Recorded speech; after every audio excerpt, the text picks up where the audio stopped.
In this Calf-Vantage topic, we want to discuss the correlation between volumetric growth and how it impacts the rumen capacity in the fresh first lactation heifer.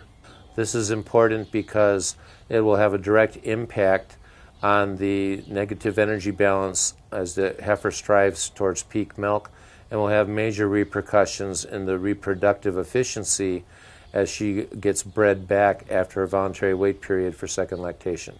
In this first slide, it depicts a bred heifer that's going to go into the Springer pool. And what we want to show you in the second slide is how we think of heifers. Heifers actually are a volumetric device with legs that's carrying the rumen that we will feed nutritionally after she freshens. For every inch of volumetric growth in height, length, and width, that represents 25 gallons of body capacity. Of this 25 gallons of body capacity, 20% or one of those 5-gallon buckets represents rumen capacity in the dairy animal. Our final slide shows the amount of feed that represents.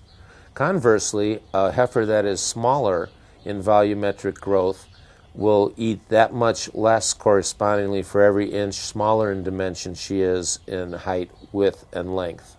So it isn't about weight, it's about the shape of the weight as the animal freshens into the lactational string. Often the nutritionist gets blamed for lack of performance in the fresh first lactation animals. This has to do largely with the capacity of intake, and as we've shown here, that will have very little to do with the diet she's offered.